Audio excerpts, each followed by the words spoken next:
All right, hello. Happy Monday. Happy quarter, or I guess first day of quarter two. Um, Sorry that I can't be there to start off the quarter. As you all know, I got married this weekend, and so I will be in tomorrow to talk to you all about all of the wonderful things that happened this weekend, and just to like recap some things from today's lesson. It's going to be a fairly easy one, and so at this point, you have hopefully already been working on your do now. Just looking to identify some slopes and equations of lines. And so let's quickly go through this, starting with question number one. And so when we take a look at question number one, right, if we're looking at the slope, they actually already defined 2 points for us. Now, because we're doing this graphically, I'm going to opt for just drawing in my slope triangles. If you wanted to identify the actual coordinate points here, you could also do that and then do this algebraically. But again, because we have the picture itself, generally the triangles are just going to be faster. So let's draw this in. Down and to the right. Wonderful. And so I'm going down 1, 2, 3, 4, 5. And so I know that my change in y is 5. We're going to the right. 1, 2, 3, 4. Change in x is equal to 4. Now, if you look, hopefully you've already caught, right? Because we went down, this 5 shouldn't actually be 5. Our change in y should actually be instead negative 5. And so that means that our slope is going to be negative 5 over 4. Key point given, I can choose either of these, right? Because if we think about creating this actual equation, I really only need 1 point. And so let's go ahead and just take this one on the right. This is going to be 1, negative 3. And so 1, negative 3. And so when we go to actually plug this in, remember, I'm going to use point slope, and so I'm going to have y is equal, or sorry, not y is equal, y minus y1 is equal to m times x minus x1. Key piece here is that the reason we're using this form is that if you look, our y-intercept is not a clearly labeled point. As such, don't use it. Don't worry about using y-intercept. I know that we've done before, we can like take our slope and our point and find our b value. But because this question isn't actually telling us what form, point slope is going to be just a little bit faster. And so I'm going to end up having y plus, actually let me mark x1, y1, right? Maintaining our annotations. Y plus 3 is equal to negative 5/4 times x minus 1. I'm jumping directly to that positive because I know that as soon as I have a negative coordinate, that's going to turn into a double negative, which I'm going to have to change to a positive anyway. Quickly taking a look over at number 2, we go up 1, 2, 3, 4, to the right 3, and so my slope 4/3. My y-intercept is a clearly labeled point, which means that my b value is going to end up being 4, and so y is equal to 4/3 x plus 4. All right, hopefully you got these. If you need to pause, go ahead and pause here. All right, but otherwise, we're actually going to head right over to our notes. Excuse me. As you can see, still have the cough. And so, taking a look at our notes, we are talking about x and y intercepts graphically. Now, y-intercepts we've talked about quite a bit.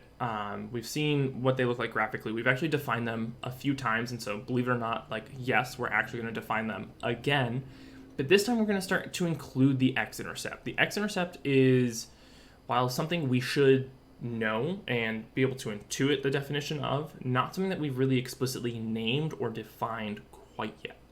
And so for the y-intercept, right, we're simply going to have, and I'm going to zoom in on this so that there we go, can have a little bit more, there we go. We're going to have where the line crosses the y-axis.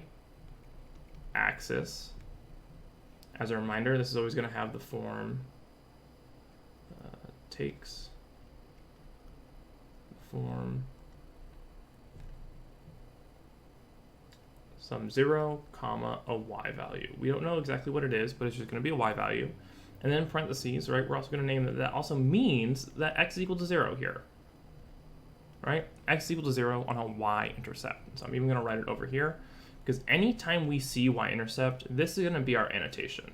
We're going to end up underlining that, circling it, but near y-intercept, we should be writing x equals 0. Now, for the x-intercept, it's going to look really familiar, or sorry, really similar. This is where the line crosses the x-axis. Takes the form x, comma, 0. And so specifically here, y equals 0. And so similarly to our y-intercept, when we are annotating for our x-intercept, we're going to want to name that y is equal to 0.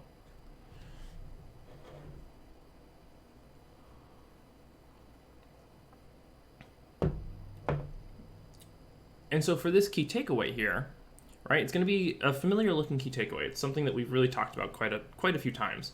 But our intercepts, right, whether it be x or y, should always be written as coordinate points.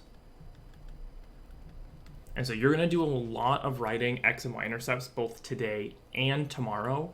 Every time we're writing our intercepts, they have to be coordinate points. And so even like we'll see when we get into problems today, a lot of the problems themselves already put parentheses and a comma there to really drive this point home. Go ahead and pause if you need to check these definitions. Otherwise, we're going to move on to example 1. All right, so let's take a look. Example 1, right? Identify the graph, or sorry, given the graph, identify the x and y intercepts. Now, admittedly, fairly basic example, right? I'm just looking for, okay, where does this line actually hit the x-axis and then actually hit the y-axis? And so first thing I'm actually going to name, just a reminder, that's our y-axis, right? That's that vertical line. And then this is our x-axis, that horizontal line. Looking at the line itself, okay, well, I know that it's hitting the x-axis here. If I actually take a look at what that coordinate point is, I can see that's going to be 10, 0. And then down here, I hit the y-axis. And I can see that's going to be 0, -5.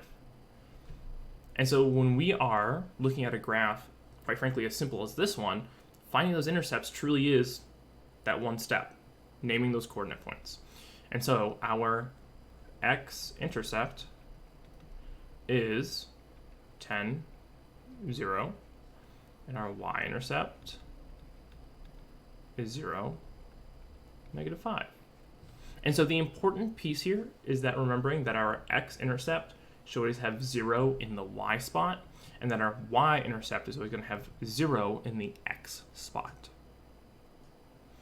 All right, from here, we're actually going to pause on example 2, and I want you to go to problem set A. Now, if you take a look at problem set A, it's going to be, here we are, a lot of essentially what we just did, right? The actual parentheses and the comma already set up for you. You are just looking to name the points. Be really careful.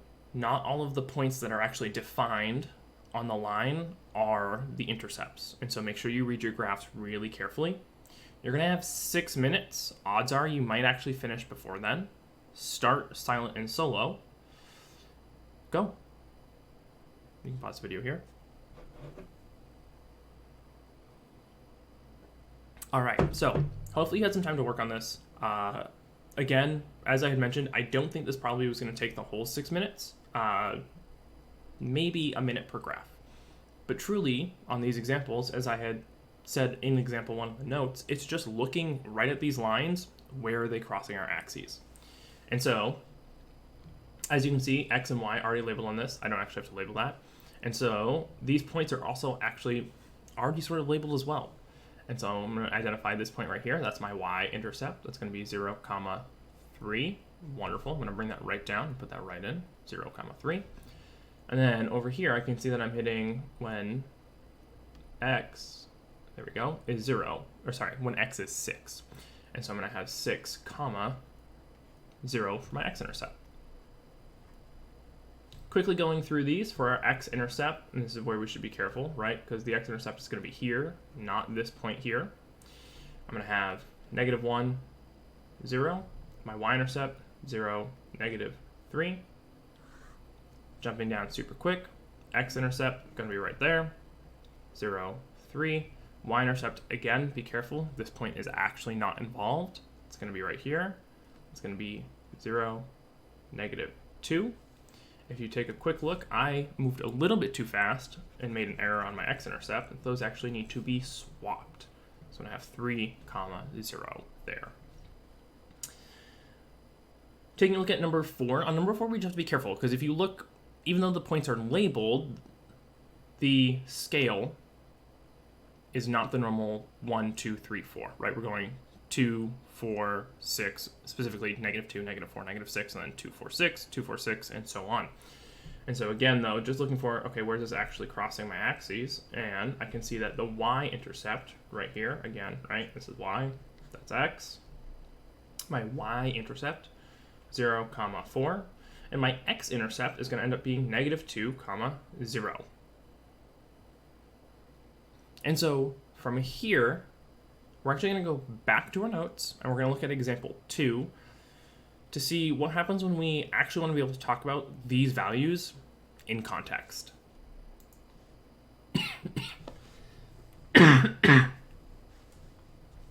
All right. And so on example 2, zoom in again. We have that last year, Emily saved up money so that she could spend $100 every month on whatever she wants to buy. The relationship of the amount of money saved up, y, to the number of months, m, is shown in the graph below. Okay. Now, we were told this is y, and this is m. Now, for our sake, because we're going to be talking about context and really specifically with x and y intercepts, I know that they tell me this is m. I'm still going to refer to it as x because this is on my x-axis.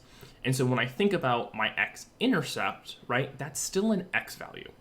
And so before I even start to look at what the points actually are, I'm immediately going to just refresh and label and sort of like redefine y is actually a number of months. And x, right, or m here is, I'm just wrong. Apologies. Y is not the number of months. Y is the money saved up. Apologies. And so y is money saved. X, which is what we've swapped m for, is the number of months. And so now, when we go down, determine and explain the x-intercept. Okay, so again, going back to those annotations, I see x-intercept, I want to immediately write that y is equal to 0 in the context of the problem. Well, I can see about the graph itself that the x-intercept is going to be at that point. And so this point is actually going to be 10, 0. And so the x-intercept, 10, 0. And so the reason, right, that I referred back to this as x is because that's what it is. It is an x value. I know we've named it m for months, but it is still an x value. And so if we think about what this is saying, right, I know that the number of months is going to be 10, and that this y value right here, well, that stood for money. And so what this point is telling me is that it's been 10 months and we actually have no money. And so the interpretation of the point is actually going to be just that. After 10 months, Emily will have $0, right? She's going to be out of money. And so when we now take a look at the y-intercept, again, thinking of our annotations, y-intercept means that x is equal to 0 in the context of the problem. Let's go back up. I can tell already that that's going to be this point here, which is going to end up being 0, 1000. Let's label that down here. The y-intercept, 0, 1000. And again, I'm going to use the annotations and redefining that we did, where I know that y is an amount of money, and I know that the x value is a number of months. And so let's take a look. Okay, x is 0, which means that no months have passed. And when no months have passed, this 1,000, again, is going to represent the money that Emily actually has. And so the way that we describe this is going to end up being Emily started, right? We've talked about y-intercepts being starting values before, and if no months have passed, that's our starting point. So Emily started with $1,000. Oh, I am rewriting dollars when I've already put the sign. And so we tend to think of x-intercepts, especially when they look like this graph, as sort of like an end point, if you will. Right? Because if we think of the fact that time in real-world scenarios is so often the x value, this is generally some sort of endpoint, whereas the y-intercept is normally some sort of starting point.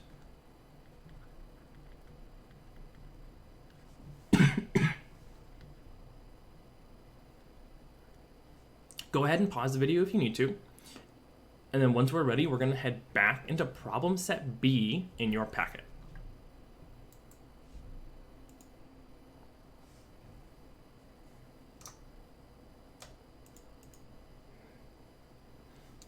All right. For problem set B, again, you're going to have 6 minutes. You got to start silent and solo. Go ahead and get started. You can pause the video here. All right, so you've had some time to look at these and start to work out some of the context that we see happening in these problems. And so right away, let's read through and annotate. Annotations are going to be really nice. They're going to be how we tend to be able to draw a lot of meaning from our context. And so we borrowed $10 from our parents. To repay your debt, you give them $2 per month. The relationship of your D, debt, in dollars, to T is represented in the graph below. Okay, so already I can see that this is going to be T, right, which is really an X value, and that this is going to be D, which is really a Y value. And so first we have to determine and explain the x-intercept in the context of the problem. And so again, it's going to be where y is equal to 0. And so let's take a look. The x-intercept, right, looking at my graph, it's right here, is 0. Ooh, apologies. I again have made that error. It's going to be 5, 0. 5, 0. And so if we think about this, right, our x values represent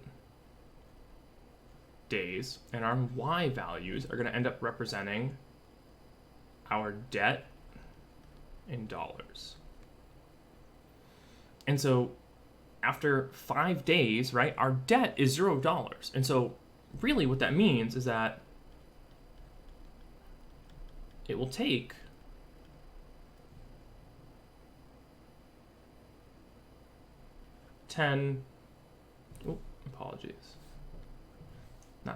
it will take 5 months. I know I wrote days. Rereading the problem, I have made a mistake. It'll take 5 months to pay our debt.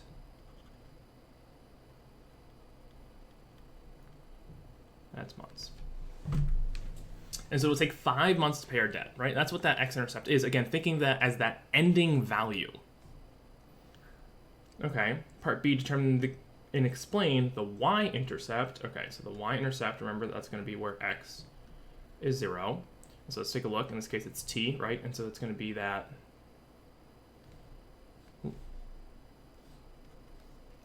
There we go. Where t is 0, it's going to be up here.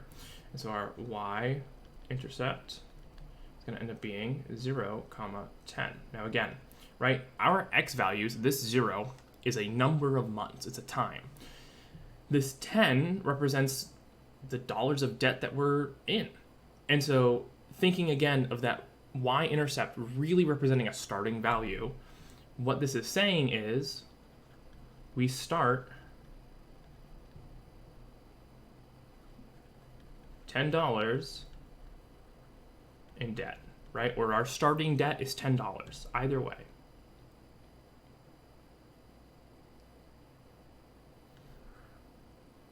All right, jumping down really quick to number 2, going to go through this one a little bit faster. It's a slightly different form, but that's okay. Kevin makes and sells customized tie-dye socks. He sells tie-dye Adidas socks for $3 and tie-dye Nike socks for $5. He wants to earn $60 per week. The relationship between the Adidas socks and the number of Nike socks is shown on the graph. Okay. And so I'm just going to start by marking my intercepts. I know where they're going to fall. They're going to be right here. Now, the piece that we need to sort of check here is that my x-axis is no longer time, right? I'm actually now comparing two different types of things. And so this is our y-axis. This is going to be our x-axis. We're going to let x represent the number of Adidas, and y is going to represent the number of Nike. Now, our x-intercept, well, to remember, y equals 0, and the actual x-intercept here as a coordinate point is going to be 20, 0. And so to really understand what this means, we actually have to go back into the problem and look at his actual goal. He wants to earn $60 a week. And so this line represents all of the possible ways that he can actually earn that $60, right? These are possible combinations. And so this x-intercept, this 20, 0, is actually the number of Adidas socks he needs to sell to hit his $60, specifically, right, when not selling Nike socks. Now, I know I sort of went into the problem, but that's okay. The reason that I'm taking up all this space, right, is that if we look at part B, determine and explain the y-intercept, okay, well, that's going to be when x is equal to 0, and so we know that the y-intercept is actually going to be equal to 0, 12. And so it's truly going to be just sort of the flip side to what we already have, right? This is going to be that with no Adidas, he needs to sell 12 pairs of Nike to make the $60. All right. And so at this point, a few things. One, you have an exit ticket and you have homework. Depending on where you are in class, you hopefully have plenty of time to work on the exit ticket and start on your homework. When we think about context, we're going to be talking about this more again tomorrow. And so the big takeaway from today is, can we name what our x or y intercepts are?